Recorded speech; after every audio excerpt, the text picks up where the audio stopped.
Well, welcome back, guys. Welcome back to my channel. This is Joe Duff again with a good one.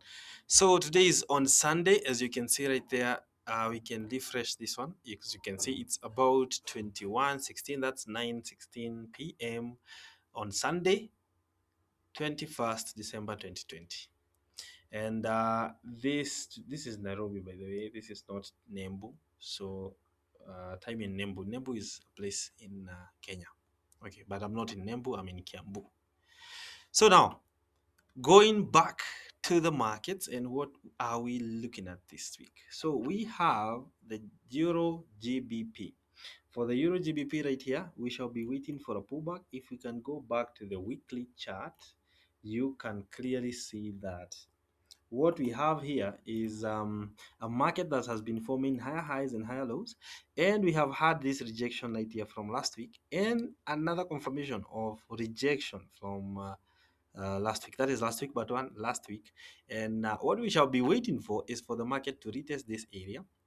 Let me go back to the daily.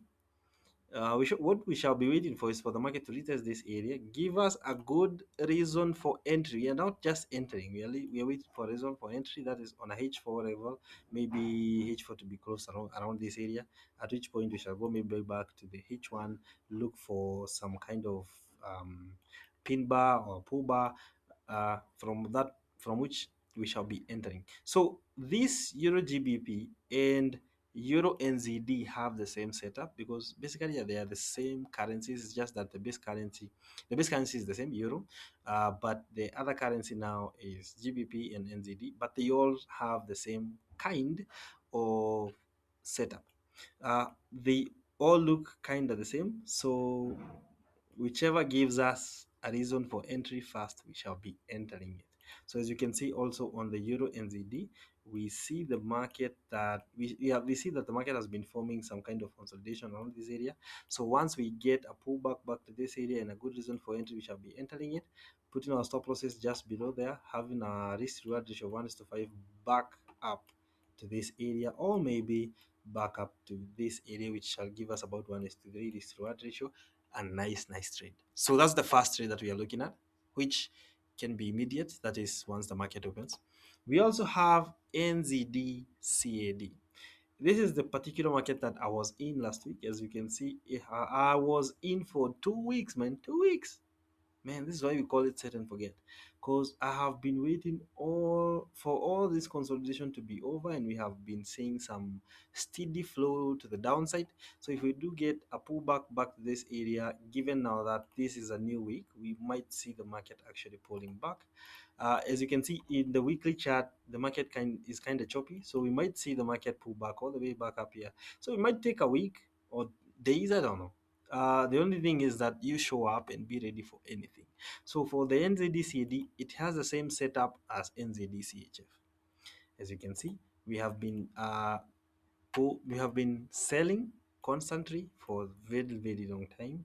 Going back to the daily, we can actually see that the market has broken below this weekly level right there, which is a trade that I was expecting to enter a while back, but we had this break, and now it seems like we are back on course. So if we do get a retracement back to this area, it's also another trade. But don't forget that these two, NZD CAD and NZD CHF, are kind of the same. So if we do enter one, we leave the other one. The same thing as Euro GBP and Euro NZD. If we do enter one, we leave the other one. The other one is AUD. The other market is AUD JPY. Basically, the JPY market. If we do get the pullback back to this area, as you can see on the weekly chart, it has been buying. So that's the first thing ever. When I'm making any analysis, I go back to the weekly chart to get the general sense and direction of the market. Once I do get it, I come back down to the subsequent, or the smaller time frame, to look at where and how shall I enter. So for this particular trade, if we do get a pullback back to this area and get a good reason for entry, guys, we wait for confirmation, and once we get it, we set and forget. So if we do get the H4 coming back to this area and giving me some kind of rejection, we shall be entering it, targeting the upsides. And as you can see, we have a very huge potential for this particular market because it has been, it's almost ready to form its highest high, as you can see right there. So we had these 3 weeks constantly pushing up. So we might see the same thing. I'm not here to predict. Instead, I'm here to react off of what the markets will show me from next week. We also have the CAD JPY, which basically have the same setup where we're waiting for the market to come, retest this area and buy. So this particular JPY market, I see the JPY market offering an opportunity in next week, which I shall be valuing more than the other trades. We also have, uh, we also may see an NZD-CAD or NZD-CHF coming up, or the Euro GBP or and the Euro NZD, at which point we shall be entering them. So we basically have three groups of markets which we shall be focusing on. That is the AUD, CAD, and USD JPYs, and the NZD CAD, NZD CHF also, and Euro NZD and Euro GBP. So guys, don't forget, like, subscribe, and share this video. And don't forget, we are on the second week on the challenge. We are on a challenge where we are turning $100 to $10,000. Yeah. And for the last 2 weeks, we have been on NZD CAD, where we have turned $100 to $460. So these are the profits from last 2 weeks. And we shall be taking now these profits, risking about $200 per trade. And we shall see what happens. If we do get a one is to the same, one is to maybe four, we shall get this to $400 to maybe $2,000.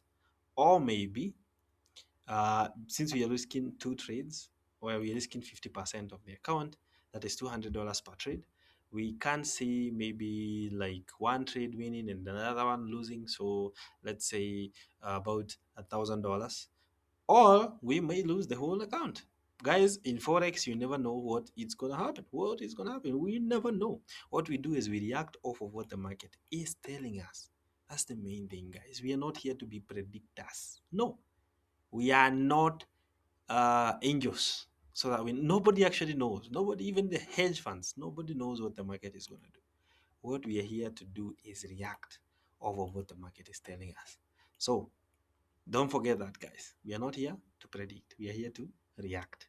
So we shall be looking on those markets as I've stated them, and if we do get an entry, we shall be entering. So guys, follow the channel, subscribe to the channel, and let's turn this $100 to $10,000 together. Yeah. So Jodaf signing out, and again, set and forget. So peace out. See you on the next one.